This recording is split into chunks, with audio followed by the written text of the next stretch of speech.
It's been a while since I've produced my latest or last YouTube video because I have been going through some health challenges and I wanted to talk to you about that today so that maybe I can help you a little bit if you're going through the same or similar challenge that I've gone through. So let's cut to the chase. Let's get to the bare bones and make this work for us today. Now, the reason why I'm doing this also is to share with my public exactly what I've gone through and to realize that this is why I haven't been uh,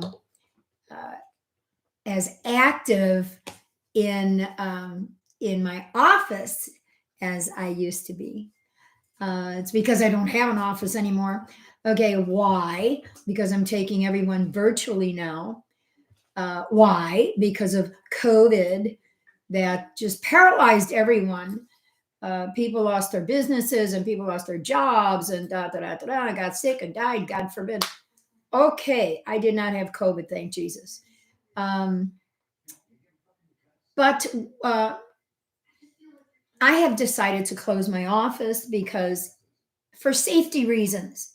Okay, so it's because I didn't want to have to go into an office where I would be face to face with somebody that could have been a carrier, nor did I want to go there to infect anyone else in case I was a carrier or exposed to COVID. So I figured, all around best ideas to close the office and see all of my patients virtually, which is what I'm doing now. I'm seeing everyone online. And it's working. It's working like lots of doctors and people are doing now with their jobs as everything is done online. And that's okay. That's all right. We can do that. We can make things work for us that way. My patients don't seem to be too bothered about going online. Um, I did set up a small office in my home for people that absolutely have to see me. I'd rather not. So this is another reason why I close my office is to keep safety a safety reason. Um, but there's more to it than that. I got the COVID vaccine. Why did I do that? Because I pretty much was talked into it. Being in the healthcare field and all that stuff. I don't know if I made a mistake or not. I went with the flow and I got the Johnson shot.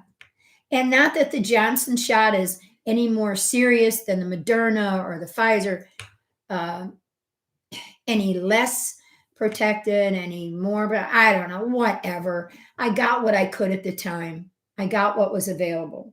And I have to tell you, a day after I got that vaccine, I felt so good. I was like, man, I was like 20 years younger in my body. I felt healthy. I felt so good. I felt like, man, I came back to life. Give me another one of those suckers. I loved it. Excuse me. That goes with what I'm going to talk to you about. 2 weeks later, I started losing my voice. And I figured I was having an allergy attack. And I blamed it on allergies for about 3 months. And people were starting to say, hey, you know what? That's not allergies. You got a problem. You better go to a doctor. Well, you know me, homeopath that I am. And by the way, this is Dr. Berni. I'm a homeopath. I studied in England in 1994. I've been working as a homeopath ever since. I started to seek out doctors. I don't go to doctors, okay? If nothing's broken, why fix it? Why try to fix it? What's that saying? So anyway, it took me like to change 5 different doctors. At the fifth doctor who didn't know anything about why was I losing my voice, I figured, so maybe it is allergies and I should go to an allergist and find out. And I was given the name of this wonderful, wonderful allergist. Oh my gosh, he's got to be the best in the country. I would give you his name if I had the liberty. But he's extremely intuitive. And I'll explain that to you as well. So I went to this allergist and I said, I think if I'm having an allergy, I'm like losing my voice. Can you do an allergy panel on me? Which they did immediately and got immediate results. And he walked in the room and he said, you don't have one allergy to anything. So it's not an allergy attack. I'm going to send you for a different test. So I went for more blood tests, and Lord only knows this probably could have been my 20th blood test. And I went back and he said, you had mycoplasma pneumonia, which is better known as walking pneumonia. Okay, so that explains why I was losing my voice, because with that type of pneumonia, you lose your voice. But then again, he said, I'm going to send you to an ENT. Okay, so now let me explain something to you about my feelings with ENTs. Never went to one, never wanted to go to one, didn't think they, were too much on the ball. Boy, was I wrong. Not every ENT is alike. So he sends me to this ENT. But prior to that, I went to a speech therapist that this allergist sent me to run a test to see why I was losing my voice. And it took me 2 hours before this speech therapist could convince me to run this test on me, which is a very, very teeny weeny, skinny tube with a camera on the bottom that she puts in your nose all the way down into your larynx, which goes about this far into the throat. See, right there. I was okay with that. I thought they were going to go all the way down my throat. She said it only goes this far. I said, okay, let's give it a shot. So we did. And after it was over with, she sat me in a chair. Boy, was she was just filled with all sort of remorse. Came and put her hands on my shoulders, and I knew I was finished. She said, you don't approach a patient that way. It's like you might as well tell them they're going to die. So, so she said, well, I saw something I wasn't expecting to see. And I asked her what it was, and she said, there's a mass on your larynx. And I just dropped my head. I wasn't really scared. I just figured, let me drop my head. It's what people do when they hear this stuff. So I did. I said, what do you mean mass? What is this? She said, well, I'm going to send you to the ENT upstairs. What is this, the ENT up in the sky, or where am I going? So I did. I went to see him 2 weeks later. When this guy walked in the room, I immediately connected with him because he was wonderful. But what I didn't connect with was why I was in this building. So let's backtrack a minute. When I walked into the building for the first time, I didn't realize really where I was or why the allergist sent me there other than his intuitive self. I sat there and I watched people. Every person walked in the room either on crutches or walkers, wheelchairs. And I thought, boy, this is really a sick place. And then I read the sign on the wall and it said, Cancer Center. I thought, okay, why am I here? I don't have cancer. And so I started like asking people that work there, why am I here? It's like, and their answer was, well, not everybody's here because they work with cancer. They just house their offices here. And I thought, oh, okay, good. That's good news. So I got upstairs to see this ENT. And again, when he walked in, I was just beside myself because I felt like I'd known him all my life. I felt an instant connection with him. And I just was so blessed. And he was wonderful. He did a lot of laughing and he was very personable and really made me feel like I've known him for all of my life. And so that made me feel very at ease as a patient. And he said, okay, there's a mass on your larynx. We're going to call it a polyp. And we're going to do some surgery and get that polyp out of there and bring you back your voice. And I said, okay, that sounds like a deal to me. Let's do the surgery. Well, the surgery scared me to death when I was there. I have never been so afraid of surgery in my entire life. And I've had like over 13 surgeries. So none of them ever bothered me. I went in, out, done, no matter what it was. Some was very serious, some was not. But this was a in and out surgery. You're in, we do the work, and you go home. I don't know why I was so scared. I think my intuition kicked in and I knew something was going to be wrong. I was so scared that I asked the attending tech to please give me a sedative because I couldn't take it anymore. My body was literally shaking. And so she said, sure, I can give you a sedative. And so what does she give me? Versed. If you know anything about surgery and anything about different drugs that they give you in surgery, you know that Versed puts you out like a light. So she gave me Versed, and as she was putting it in my IV, I just went out, man. I was gone. The next thing I know, I'm hearing the nurse say, wake up, you're in recovery. Oh my gosh. So she really calmed my nerves down, I guess. When I awakened and got to recovery, I went home. Of course, I was on Mars for the first 24 hours because I had been, I had so much anesthesia, with that Versed, and then the anesthesia they gave me in the operating room. So I was out of it for a while. And then 3 days later, I decided to go on the portal that this cancer center has and look up my results.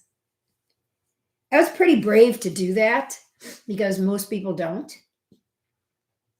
Everybody has a portal now, so realize that you can go into any doctor's portal and read your results if you have the nerve. Being that I'm a Sagittarius and my balls are pretty big, I mean, if I were a guy and I had them, they'd be the biggest. I went on the portal and I looked it up and I saw the word malignant twice, which meant I had cancer. Was I afraid? No, I wasn't. For some reason, it just didn't hit me that way. I understood and I was very methodical, but that's how I am because I'm in the health field. And when you face a crisis, you become very methodical and very clinical. Even with the patients that I have or that I had that died in the group home I used to have, elderly care home, even in hospitals, I was able to face death very clinically. And that's one of my gifts. And I thank God for that. I don't fall apart until maybe never. So I went to see the ENT for my results. And he came in with a piece of paper and kind of laid it in front of me. And he said, I know you already know these results because you went into the portal. I said, yeah, I did. And he said, well, it's malignant. You have cancer. And I said, I know that. So what's the next step? Don't tell me chemo because I am not doing chemo. And he said, no, it's cancer of the larynx. The only thing that works is, and I said, what? And he said, radiation. I said, go for it. Let's do it. Let's do it right now. And he said, okay, you're going to have 33 treatments. And I said, wow, that's a lot of radiation. So how many days a week is it? And he said, every day. No, I don't think I could handle that. I don't really think I can get out of bed every day, get ready, and go to the cancer center for radiation every single day for 33 days in a row. I'm not a morning person, first of all, scheduling for the afternoon. So they did. And it took them 2 weeks to work up a plan. And the reason why I'm doing this video is to help you if you are a radiation patient. radiation for me was a piece of cake. I am so blessed. I must have been so protected because I never had one symptom of radiation. Never one. You're supposed to, they tell you, you're going to lose swallowing because your throat's going to be very, very sore. You're going to not be able to swallow. If you lose too much weight, we have to put a feeding tube in you. And the first thing I said is, I don't think so. That will never happen. And they didn't want to hear that. So they were prepared to do the, feeding tube. And they said, you're going to be very lethargic. You're going to sleep a lot. You're probably going to lose weight. And on and on and on with all these symptoms of this radiation. And they said most people don't get through half of the radiation you have to go through. So expect it to be hard on you. I went in for my first radiation treatment, and I have to tell you, to all of those out there that are afraid of radiation or you hear horrible stories about it, it was a piece of cake. I went through that radiation. I got up after each session and I said, "Oh my gosh, I feel great." And then all the people in the room, all the doctors said, "How do you feel? How do you feel?" I feel great. I have more energy than I ever had. I want to go home and wash my floors every day after radiation. I have so much built up energy. It's like, give me more of this stuff. My body needs it. I never stopped eating. Excuse me. And they tell you prepare, so like before radiation, I went out, I bought baby food, jars of baby food and all these soft applesauce and all these puddings and everything that I could swallow easily. And I was prepared to puree my food. And I had it set with my family to drive me to my radiation every day because I'd probably be too weak, and sore. I drove myself there every single day. I got my radiation alone. I drove myself home. I took care of everything at my house. I never stopped eating.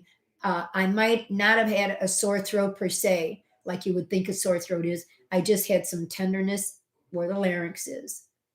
Didn't stop me from eating. I ate everything. I still have the baby food in my cabinet. I have to figure out what to do with that because I'm not going to eat it.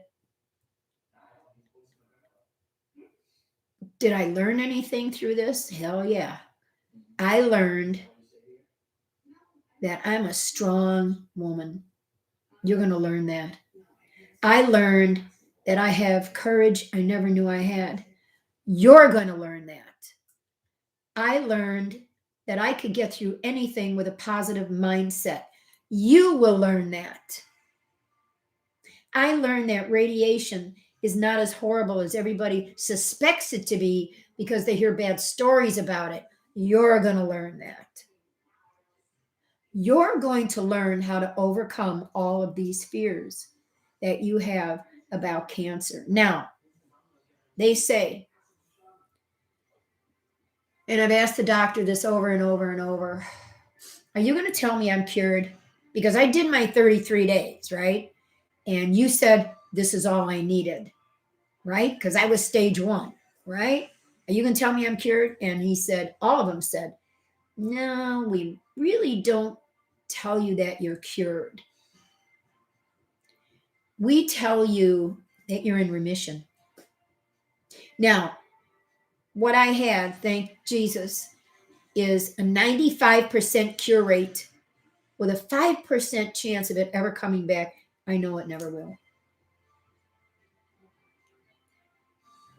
Cancer is cancer. If you're going to have it in your body, what are the chances of it hitting you somewhere else because a couple of cells went in another direction that they didn't catch? That's why they tell you you're in remission, because they don't want to say you're cured, because they don't know after they check you for 5 long years. If during that 5 years cancer doesn't come back, you're cancer free, then they tell you you're cured.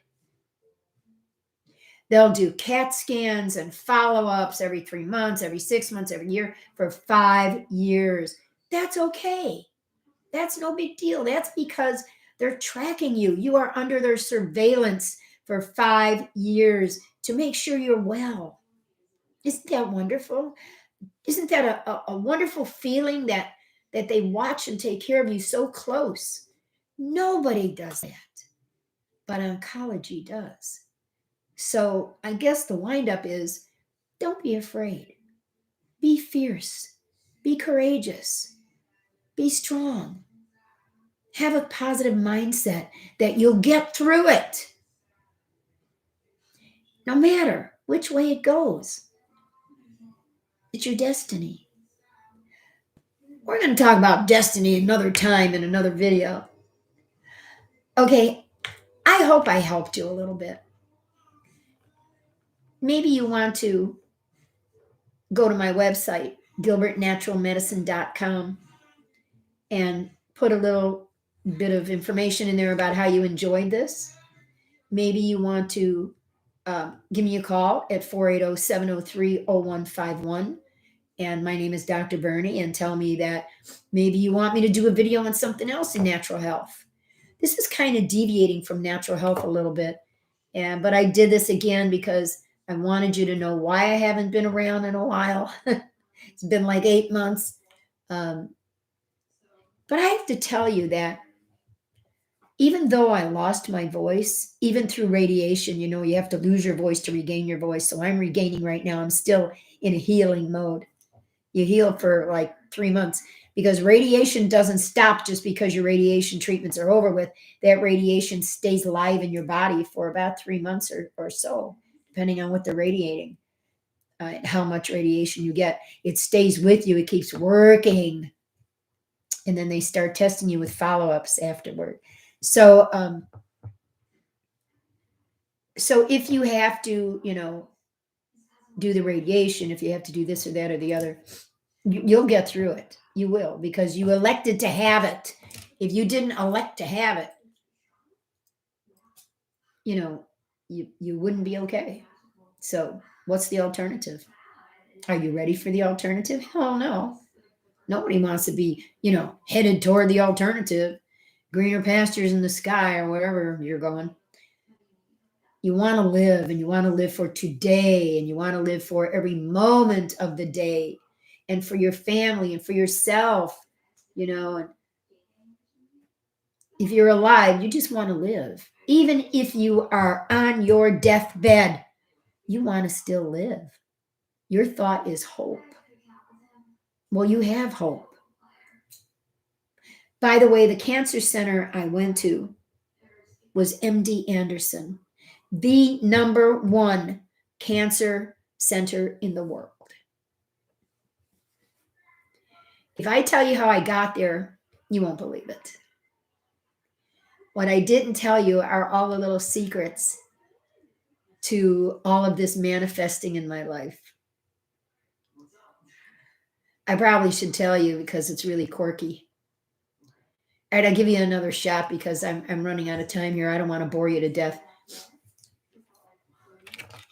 I had, I'm an old broad, okay? I'm on Medicare. So my Medicare suddenly changed my hospital plan in the middle of the year. And I was baffled. I called them and said, what are you doing? You changed my whole plan? Are you crazy? Give me back my old plan. I don't know why you did this to me. Okay, we'll give you back your old plan. And in the few minutes that they were going to do this, I thought, no, never mind. Leave it the way it is. Just forget I even call you. Just leave it alone. They said, are you sure? I said, yeah, I'm sure. I don't know why I said that. But if they had changed my plan, I would have never ended up with the ENT I saw in oncology. I would have never ended up at MD Anderson, the #1 cancer center in the world. If they had changed my plan, I probably would never have gotten through this cancer. So that's how God works. It's not quirky. It's destiny. So I want you to think about your life I want you to think about everything I just said to you. And I want you to listen over and over and over till you get it in your head that your destiny is pre programmed and you're going to make it no matter what you do. This has been Dr. Berni with Gilbert Natural Medicine, and we will talk again.